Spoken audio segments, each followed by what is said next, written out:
Real Estate Team OS. What's the OS stand for?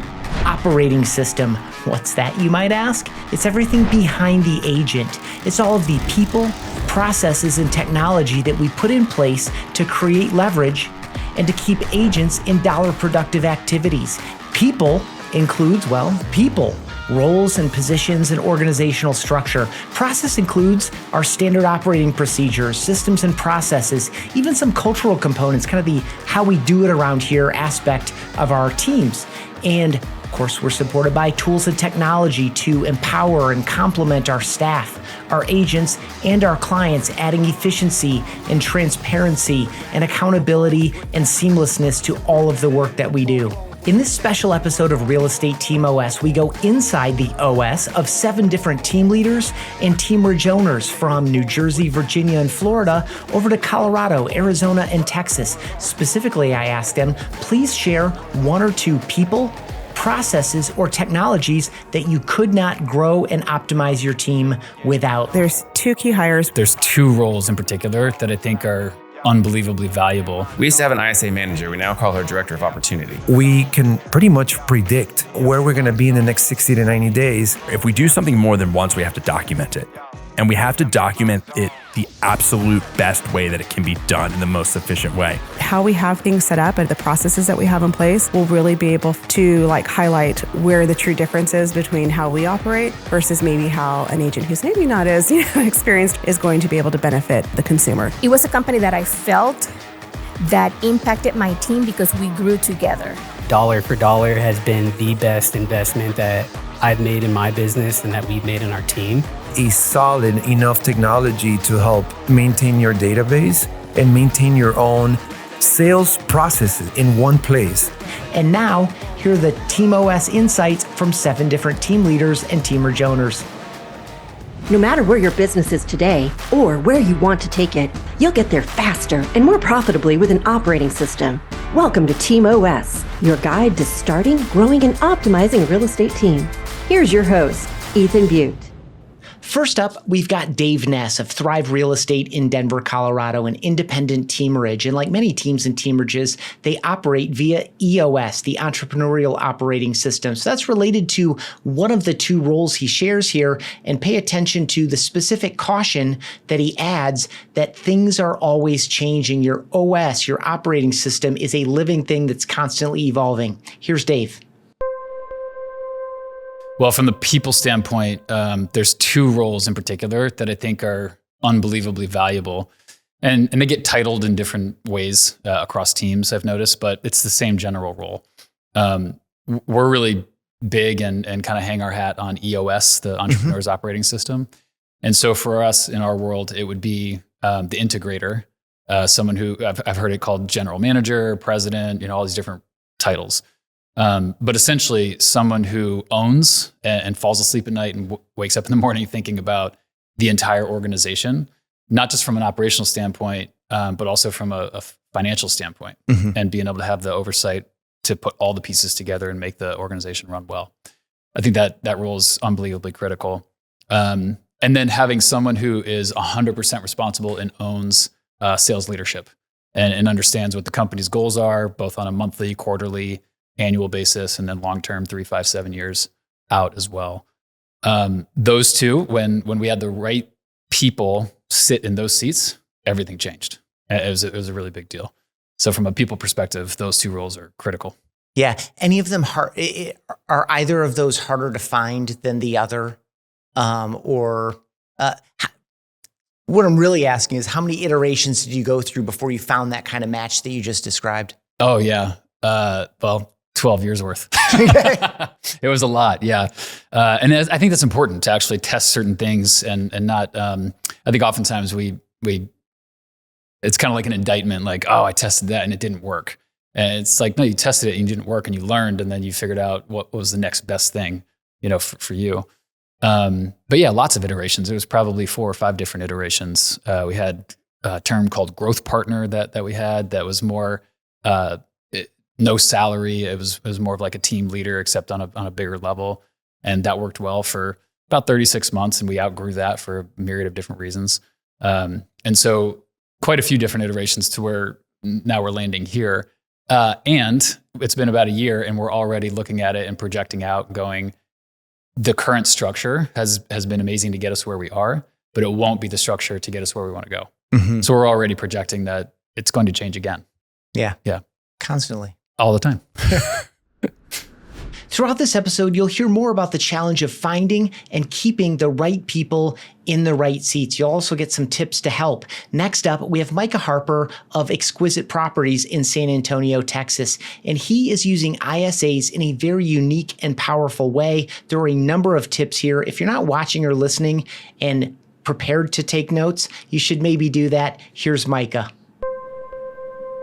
What is a piece of your operating system that you couldn't do your business without?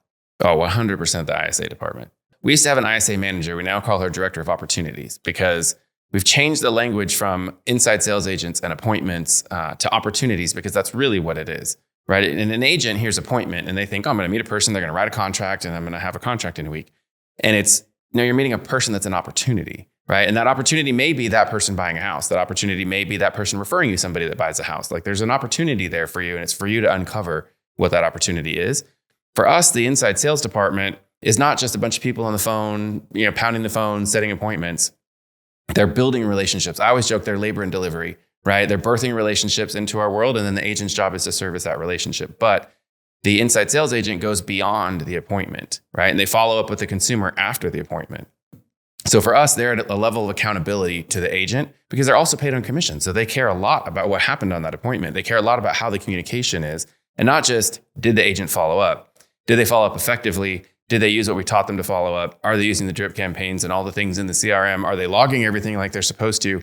A sales manager, to get to that level of granularity, would be very difficult, right? But if I have one ISA for every 5 agents, that ISA can follow up with those agents because they're also following up with their compensation, right? So without the inside sales department, I don't think we could do what we do.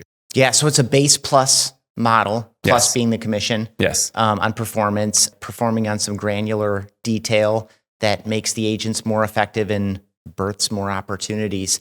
Any other aspects to it that when you share what you're doing with other team leaders, they're like, oh, I didn't think about the ISA that way? Yes, the ISA is empowered to take the lead back without asking, right? They have rules by which they can take the lead back. So if it's not being serviced properly, if it's being neglected, if it's not a good fit, if the consumer just says, I met with so-and-so agent, they're fine. Like, we're not looking for that. That's not what we're looking for. We're looking for, I have total confidence in this person. I really enjoyed meeting them. I'm very excited about my home journey. So the ISA has the ability to take that client, put them with a different agent if they feel like that's the right thing for the client. Now, agents aren't super stoked about that, but they understand our North Star is the client, right? And so we want to make sure that everything we're doing puts the client in the seat to win. So if the agent that they're with is not responsive, or even if it's just not a good personality fit, giving the ISA the opportunity and the authority to take that person and reassign them or take them back and work them is a game changer, because the agent knows, I can't just hide this in my database and every once in a while click a button and say that I talked to him when I didn't. They know somebody's checking and someone's actually going to talk to the customer and find out how their journey's going. And if I'm not doing my job, I'm going to lose that opportunity. Really good. I love this, especially in a team context. It makes me think about the way an ISA who's treated as, some kind of assistant feeding appointments to an agent. Just the language that you've used here and the dynamic and the power in the relationship is more level and complementary. It just really reinforces the team concept. It's a huge partnership, and there's a huge level of trust. And we talk a lot about that. So our agents, when they come onto the company, they don't get ISA appointments. They have to earn their way, right? Because the ISA needs to be confident that they're working with a professional agent who's going to do the follow-up and the conversion necessary to be successful, right? And in the beginning, we put everybody on appointments. And the ISAs would I love appointments to this agent, and this one I feel like I'm throwing it in the trash, and this one I know isn't going to do anything. And so now we have a team of agents that only do high production, and that's what the ISAs are supporting. And we talk a lot when an agent comes onto that team about the trust, right? The ISA may work for 2 years to chase that lead. They have to trust that I'm going to put that in your hands and you are going to service it and close it. And the agent has to trust that the ISA did everything they could to find out, do you have an agent? Do you understand what you're doing? Do you know why we're even meeting at the house? Or did you just click a button and end up at a house? The ISA's got to make sure that they set that mindset correctly. And things go wrong. People show up with agents, or people tell the ISA they don't have an agent, and then they do. Or they get to the house and they're like, oh, I thought it was for rent. There's miscommunication. And if you trust then you know the other person did the best that they could. Or the ISA may set an appointment, the person's super hot, they want to write a contract today, and then they see in the notes, that that's not the case. And they have to trust that the agent did everything that they could, but that the consumer's in control of their time frame, and it's not up to us to make that happen. If you're using ISAs, how would you describe the relationship or the partnership between the ISA and the agent? Are you doing some of these things or all of these things that Micah shared? I would love to hear from you. Go to realestateteamos.com. At the top of the page is a contact button. I get all of the notifications when people fill that out. Again, realestateteamos.com. Next up, we have Becky Garcia, a team leader from Phoenix, Arizona, and she shares 2 key roles for her operating system, as well as a key piece of technology and some of the challenges and benefits associated with it. When you think about where your team was when you started and where you are today, what are 1 or 2 of those things from any of those 3 categories that you couldn't have done it without? When it comes to people, like for me, key hire, there's 2 key hires. One was operations, our operations manager, who just oversees everything from payroll to accounts receivable, payable, tracking where the agents are production-wise. Those are just things that are out. I have no interest in. I know how important they are, but I'm not necessarily the best person to do that. So I'd say people was the production manager, and then also my own personal assistant, who can go in and read through my emails and determine, because email, I would spend 3 to 4 hours a day figuring out my emails. So she goes in and vets everything, and what does Becky need to see versus what can I handle? So I'd say key positions, those are the 2 that either saved me time or just took over, was just better at something than I was. As far as a system, for us, it would be Follow Up Boss. We just moved over. We were on a system for over 10 years. I did not want to switch. I did not want to do it. But once we did that switch, then there were a couple key pieces in there that really made a difference for us, and we're able to automate, and so all the integrations we were able to do with it. So I'd say when it came to that, it would be Follow Up Boss. Cool. How long ago was that migration onto Follow Up Boss? Just October. Well, final, and we were all set and ready to start using it would be October of 2023. Okay, cool. So pretty recent. Yeah. And what was harder than you thought about that process, and what was easier than you thought about that process? Harder was trying to get over 10 years worth of, data from one system into the other. We did hire a third party that I went ahead and just paid the extra to have a third party do all of that for me. So I'd say, even though it just took more time than I thought it would, I'm sure it would have been a lot faster if we didn't want everything moved over. So I'd say probably that was the hardest part. Yeah. Cool. And then what was from an upside perspective, gosh, this is an unexpected benefit of going through that acute pain of making a switch? Some of the things that seem like it would be super easy, but having an email that looks like it's coming from a Gmail account, not this long email address that's hitting spam. So a lot of emails stopped hitting spam. Being able to group text was really important. Being able to time text messages so that if I'm up working at midnight and I can time it to go out at 8 o'clock in the morning versus midnight, saves me a lot of time. So just those little things that you think would just be automatic in one system, you don't realize how important they are until you actually start using them. So I'd say things like that. Cool. What are you looking for next when you think about where you are and what your needs are for where the market is going for you and the way that you're running your business? Is there anything that you're vetting or looking forward to? And if so, what is that process like? Yeah, I'd say where the industry is going to in terms of having to, agents having to show their value to a buyer when they're working with, a buyer, and having to actually have the conversation up front. I've always pushed for buyer consultations with my team. We've gone over it. We've trained it. We've gone over everything. And then, they're still not implementing it sometimes, but now it's you have to do this now. So I think just how we have things set up and how the processes that we have in place will really be able for us to highlight where the true difference is between how we operate versus maybe how an agent who's maybe not as experienced or has it together is going to be able to benefit the consumer. So I just think being able to differentiate yourself is what's going to be important for me. I so appreciate the example and lesson that Becky closed on there, specifically around buyer agreements.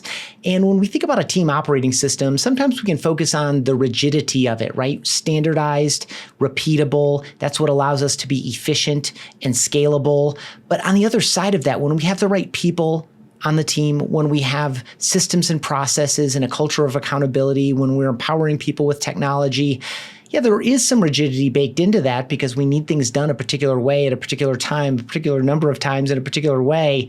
But what it really does is it unlocks flexibility. It allows us to respond to changing conditions. It allows us to respond to dynamic conditions in the market, which of course are present all of the time. It's a super powerful foundational aspect of a successful business. Next up, we have Marcus Larrea of Palm Paradise Realty Group, and he shares 2 key roles that he added early on when they went independent with their teamerage, as well as 2 key pieces of technology that they use all the time. Pay attention here in particular to the way that they're leveraging and the feedback that they're getting on Cloud CMA in particular. So when you think back about like, gosh, I couldn't have gotten here without that lever, what are a couple things that come to mind? So I would say one of our first hires was a transaction coordinator. It was kind of a do-it-all transaction coordinator / ops manager. That was a key hire because we were developing the systems at the time as well. So, everything that we were doing with that first hire, we tried to document so that way we could start building these systems out. That took me realistically about a year to make that first hire after we went independent, about 6 months actually after we went independent. And very quickly we hired a marketing person because you have to be on social media. And that's one thing. It's like, do as I say, not as I do. Because I personally, have a love-hate relationship with social media myself, but it's a necessary, thing that you should be doing if you're in this business. And so we hired a marketing person to help me out because that was one of my weak points. And we're consistently pushing out 2 pieces of content 5 days a week. And that's a non-negotiable. I've been doing that for probably about 3 years now. As far as systems go with, your tech stack, Follow Boss has been great. Obviously, Cloud CMA since day one has been clutch. To this day, I always say Cloud CMA, dollar for dollar, has been the best investment that I've made in my business and that we've made in our team. We provide Cloud CMA to everyone on our team.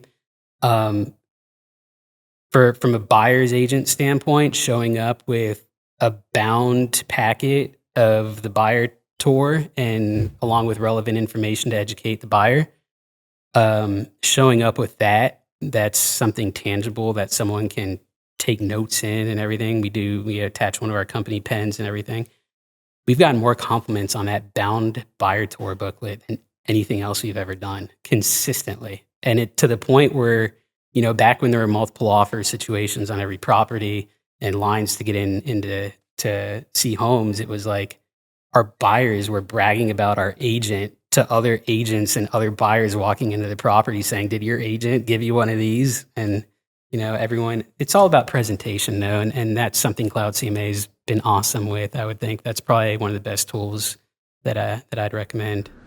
If you'd like to hear more and learn more with Marcus Larrea, be sure to check out episode 31, Why Growth Doesn't Always Look Like Growth. In it, Marcus shares a number of things, including 3 specific times in his business when growth didn't look or feel like growth, where he had to take a step or 2 back before taking 2 or 3 steps forward. Again, that's episode 31 of Real Estate Team OS in YouTube, in your preferred podcast app like Apple Podcasts or Spotify, or at realestateteamos.com. Next up is Mercy Lugo-Struthers, who leads a team in Northern Virginia. And like Marcus, she shares some people tips and some tech tips. And in particular, pay attention to what she shares about finding the right people for your organization, kind of speaking back to Dave at the beginning on the challenge of finding and keeping the right people in the right seats. Here's Mercy. I'd love for you to highlight 1 or 2 people or processes or technologies that you couldn't build your team the way you want to build it, or you couldn't have the efficiency that you have, or you couldn't operate the way you want to operate without. Oh, absolutely. I have 2. Please. But I'm going to give you a little bit of I think one piece that is missing in my mind, because I made the mistake of not, say I'm running a team, I'm doing all of this, but people, process, or technology will do no good within a team if you don't hire the right people. If you don't have the people that have the grit to make things happen and they really want to be held accountable and really want to be part of something larger, So that's very important. I will put that as a baseline. As an example of people, process, or technology, I will have to pick two that have been essential. And I'm not saying it because who you are, but truly, I'm one of the OJs for two things. I'm one of the OJs, originals for Follow-Up Boss and for Zillow. Follow-Up Boss for us, I try many different things. We've been in the industry for about 15 years. So before that, we tried and nothing really sticked. Nothing really worked. We started Follow-Up Boss. And back then, I was talking directly to Dan Corkill. And, I was like working late and it was like 8 p.m. and he will call me back. I was like, wow, this guy. And then I saw the transformation because I'm pro change. I'm pro like what else is new. So it was a company that I felt that impacted my team because we grew together. Follow-Up Boss have been very attentive to what the industry, what the agents, what the consumer needs, and has put that together. And it has been evolving. And I have been with Follow-Up Boss for long time. And I think that it's the glue of the team in many different ways. The second one, I will say that is my business partner, Zillow. I've been with Zillow as well for about 11 years. And in real estate or in any business, you grow, you plateau, you learn, you grow again, you plateau. And I can tell you that in every single time that I have plateau, my business partner, Zillow, has really helped me go to the next level. Without a doubt, and I can give you plenty of examples. Give me one or two. Is it they're connecting you with? Is it some of the guidance they're providing you? Like what takes you from a plateau? Which a lot of people, you could be satisfied and say, "Oh, good, it's a new plateau," but you're the type of person who's like, "What's next? What's next?" Yeah, like what kind of sparks are they generating for you, or information or ideas or help are they giving you that allows you to push to the next plateau? It started way back then. When Zillow started a program that it was called Zillow Foreclosures, a long time ago. Zillow was like Mercy, you have the perfect area, the perfect skills to help us bring this, to the next level. And that just kept, increased my business that I was so ready for the next level. Another example that I can give you is Zillow Flex. We're a Zillow Flex partner. And even though, I operate a team as a business. It's always good to have at my level, an accountability partner. So the same way that the same things that I require from my agents, I do have somebody above me that, it's also requiring the same things and it's expecting me to run a business like it should be. So I think that it helped me. I was serious about it, but it's kind of like taking it to the next level. It's like, we are running businesses right here because they are KPIs, their expectations, there's information about consumers, what consumers really want. So all of that together, I think that just really, really, has helped me, throughout the year. Like tools. I will say that the list is endless, but I think that those two, being part of test, being open to new ideas, being pro-consumer, understanding really how can we make an impact and how can we empower the agents to deliver a better service. I've been able to do that with both, actually, with Follow-Up Boss and with Zillow.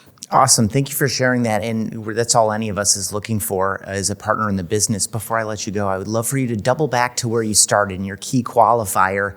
I would love for you to share a recruiting or hiring or interviewing tip for everyone watching and listening to make sure. I remember grit and maybe perseverance. I forget exactly you use 3 or 4 keywords. Yeah. I'm sure you know them.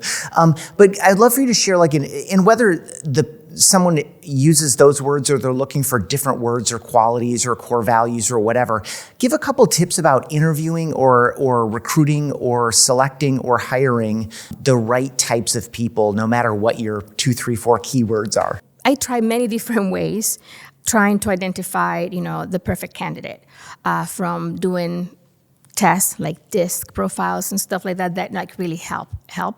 But I am the type of person that when somebody gets to me, I have all the people that interview before I do, I just want to get to know the person. Like production, all of those. I mean, I know that ahead. I just want to get to know who you are.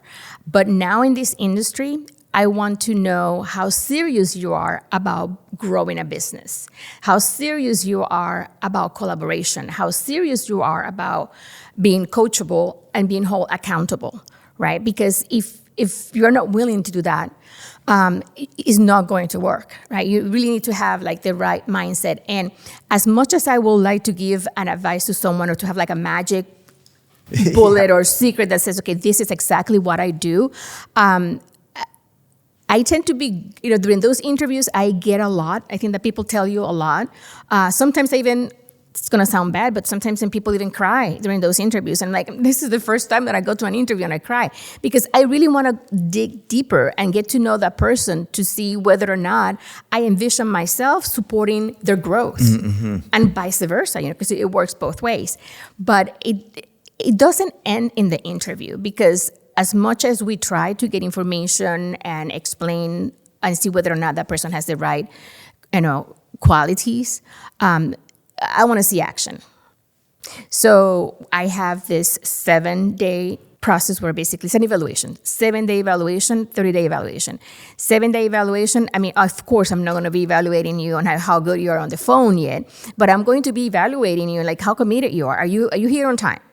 In the meetings, are you coming on time? Do you do your homework? That's so important because if you start giving me excuses at the beginning, if you don't show up late, whatever it is, that's the first thing. You're showing me the real person, right? Not necessarily, it was somebody that not the person answering questions the way you want to hear the answers. So that is, those 7 days, and I'm very honest. I tell them after I interview them on the first day of onboarding, at the end of these 7 days, not all of you are going to remain, and that is okay. That is okay because, this is not for everybody. That doesn't mean that you are not for real estate or a bad person, but you're not the right person for the type of the type of agent that I want, in my team. And then when it gets to 30 days, there's other things that I'm evaluating. So I will say that it's a process. But in that, going back to your question, in that interview, I think the different for me is just really getting to know them more intimately and asking those, questions that are going to help me understand whether or not real estate is, real estate the way that I see it, the way that I want to serve my clients, the one I want to support, is there. And the same thing with staff. I mean, I will say that even more so because a staff has to be ready, I believe, and this is cliche, but I believe that I am as good as the people that I surround myself. And they need to believe in my vision. They need to believe in my mission. If they do, and they can be the best cheerleaders that we have, my best promoters, that's what I'm looking for. Great people that are going to promote because I am not going to be here. Everybody has, we have a due date. So that part of legacy, for me, I take it very, very seriously.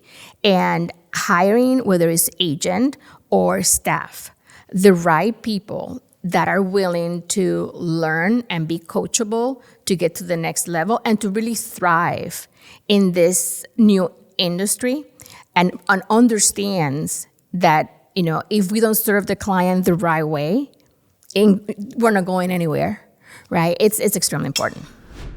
When we do the hard work of finding and hiring the right people the right way, as Mercy just informed us, we need to invest in those people. And next up is Joe Oz, who remotely runs his New Jersey-based real estate team from his home in Orange County, California. And he shares a great example and a great story of this. This one is a blend of people and process. Here's Joe. Yeah, so we have a director of operations. This is a person that we hired as, in the red book that I just mentioned, they talk about hiring an admin, right? And so what happens in real estate is when you're a real estate agent, I think there's like a $20 an hour job and there's a $500 an hour job. Obviously, the $500 an hour job is the sales. Like we need to be out there doing the sales and the ordering the photos and the sending out the mailers and all that other stuff, which we, by the way, we're not very good at and we don't like to do. We shouldn't be doing it. So I hired an admin, and then the last admin I hired has really just transformed into our director of ops and really runs our organization. Her name's Lauren. She's, we could never do it without her. Right. And so she's, so I believe that right now I don't want to do anything. I won't do something once if I can't do it 100 times. I want to be able to scale it and I want to be able to grow. And really, I believe that in the simplest form of all these things, so Lauren keeps everything just organized. Right. And so also, like a book like Rocket Fuel, like the integrator, and she is definitely a huge integrator part of this thing where I'm the entrepreneur part, right? And also she kind of keeps me in line too. Like in that book, Rocket Fuel, they'll say an entrepreneur will have 100 ideas and 99 of them will definitely be bad and one of them might be a good idea, but we're not sure yet. And that's what the implementer's job is to do.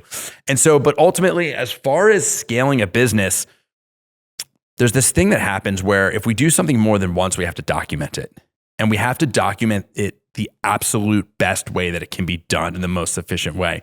And a lot of people don't do that. That's why they don't build a business. And so for us, my wife's cousin's a pilot. And like to this day, there's a checklist before the plane takes off, like old school checklist, right? And so that's all, when you really simplify everything, all a business is systems. And then you hear systems all the time. And all a system is a checklist.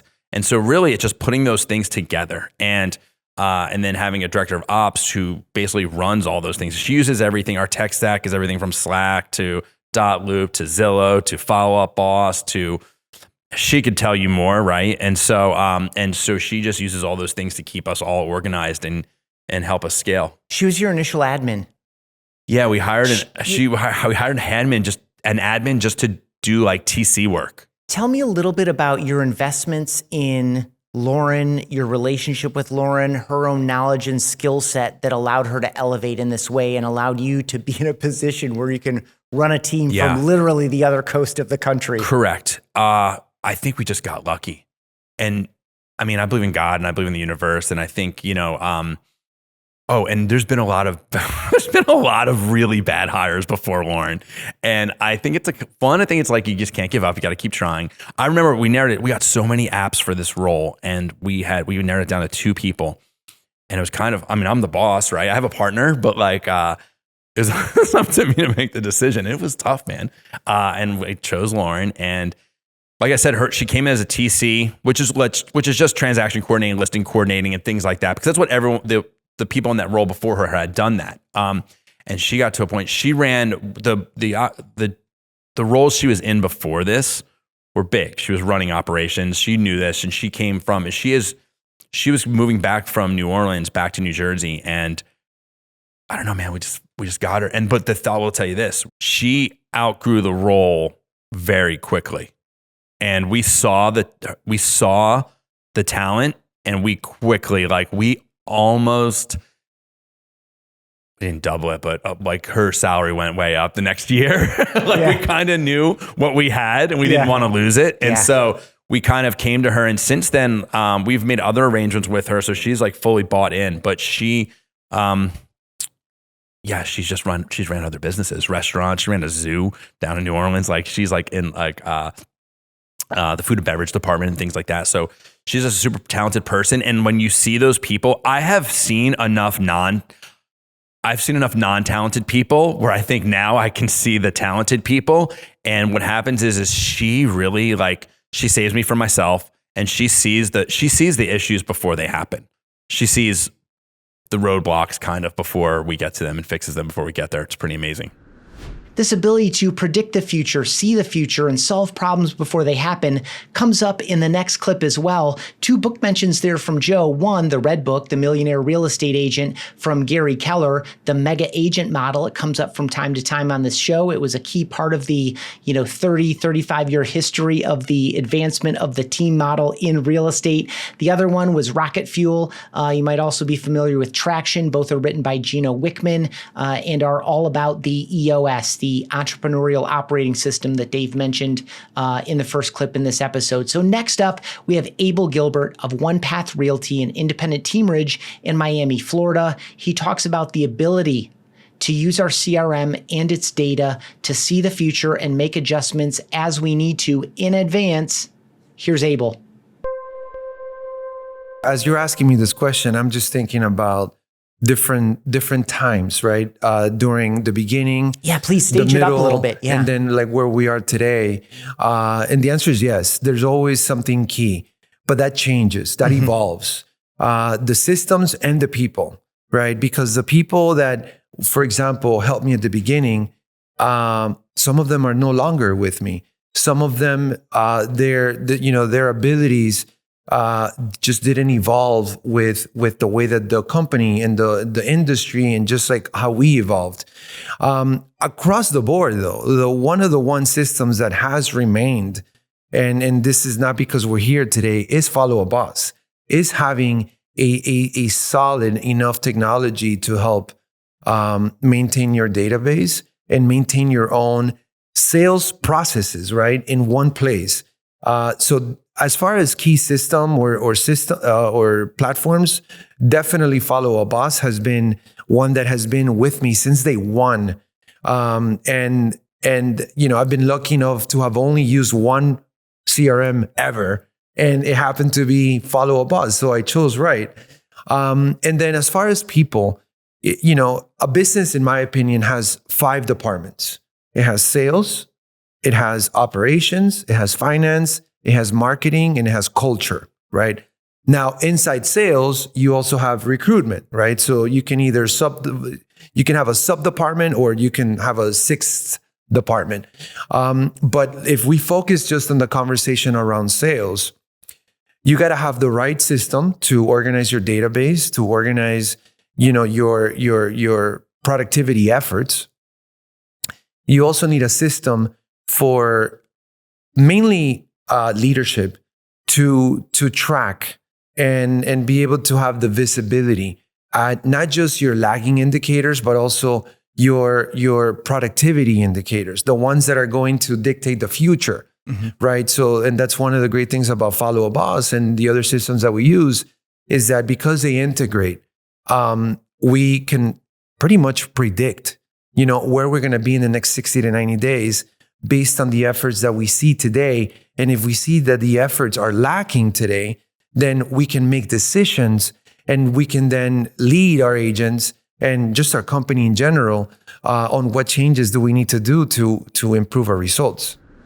If you'd like to see more or hear more with Abel Gilbert, be sure to go to YouTube or to Apple Podcasts or Spotify or to realestateteamos.com and check out episode 29 of this show, Culture as Your Key to Sustainable Success. It's an entire conversation with Abel. He also offers a great people play in that one, a role that I haven't heard in any other real estate team. It was really critical for the growth of One Path Realty, again in Miami. Be sure to check out episode 29 with Abel. Thank you for spending time in this episode of Real Estate Team OS. I hope you found it helpful. We are now well over 60 episodes into this series. Our whole goal is to help you start, grow, or optimize your real estate team to build a very strong foundation, to build a very strong team operating system with the right people, processes, and technology. I hope this is helpful to you. Visit realestateteamos.com, hit that contact button on the top of the page. Let me know what you think, or share insights into your team operating system. I'd love to hear from you. My name is Ethan Butte, your host of Real Estate Team OS. Thanks again. Thanks for checking out this episode of Team OS. Get quick insights all the time by checking out Real Estate Team OS on Instagram and on TikTok.